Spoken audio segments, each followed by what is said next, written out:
Hellcat. Hi guys, I'm back. It's Coach Lindsay with my book recommendation. So the first book I recommended was Relentless Optimism.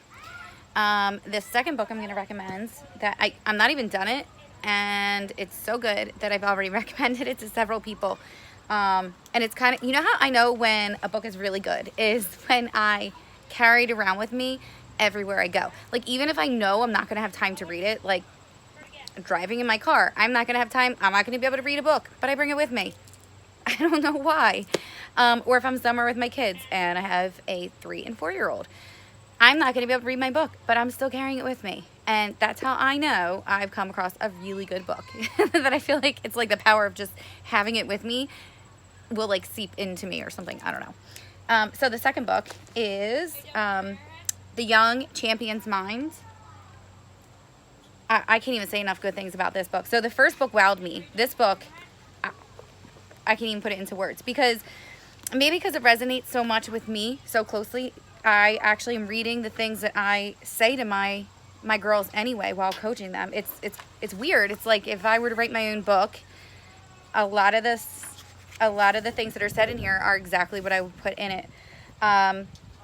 So unfortunately this time I wasn't walking around with a highlighter as much, so I have just been underlining, which is still great, you know, still does the same job. I just like color on my page. So but I mean, it's to the point where I've almost thought about like actually doing a book study on this book with my girls because I think it's that powerful. So I think that one of the things that you guys could get out of this book, and it might be such a great idea for you, is how about do a book study with your team? I mean, especially during the off season, why not? You don't have to be an English teacher like me to run a book study, because honestly, if a coach were reading this, they should be able to get just as much out of this as your players. And it doesn't even have to be something that you quote unquote like write lesson plans for. It could be a simple beginning of your practice chat that you have with your girls, like, hey, you know, last week we read pages, I don't know, 10 through 50.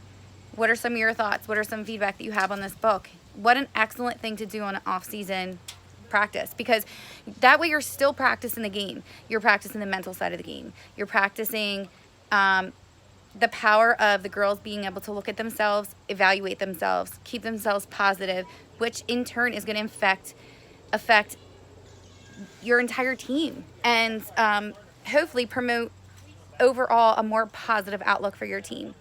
I mean, while you're at it, shoot, I would have the parents read it as well. I think that any person could really benefit from this book. I even think business owners could benefit from reading this book because it's just so powerful so far.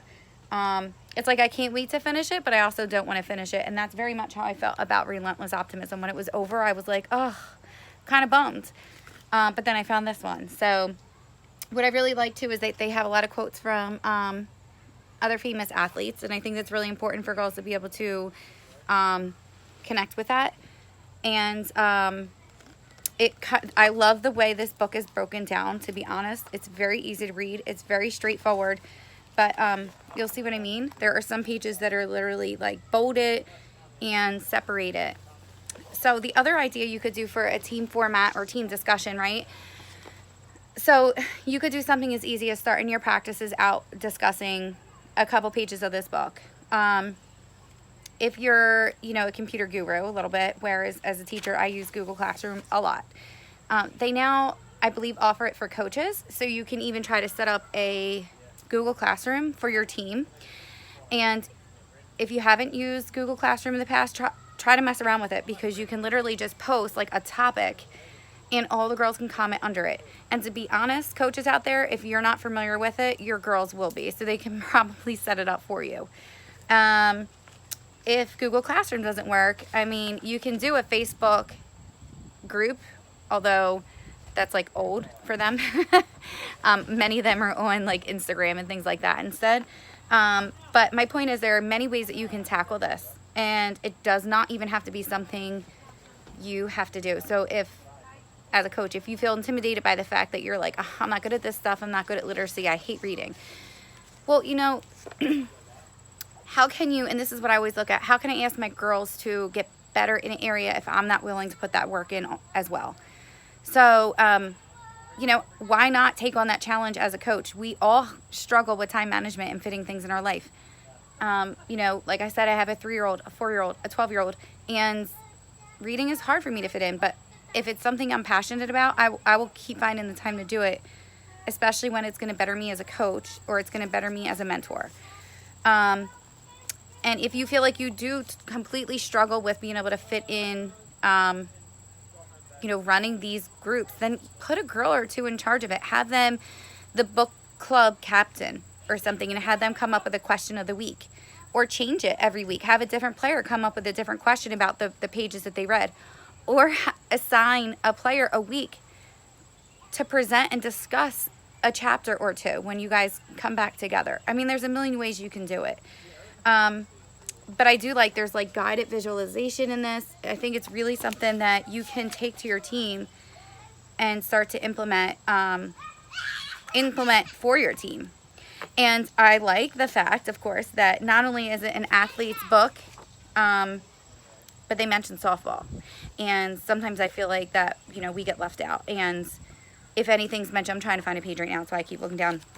I feel like sometimes if anything's mentioned, it's always mentioned from the baseball aspect, but it's not like that in this book. They do mention softball, so we're not forgotten. But anyway, I get majority of my books on Amazon just because it's easier for me. You can seek out different prices if you want, but why not try to start a book study with your group? If it's something you wanted to dabble with a little bit, the mindfulness, the motivation side for your team or element, and you feel like they struggled there, then I say try it. If you don't feel like your team's struggling there, well, who doesn't need more help with always thinking positive? So I feel like it's a win-win. So good luck with that, and I will be back with more later. See ya.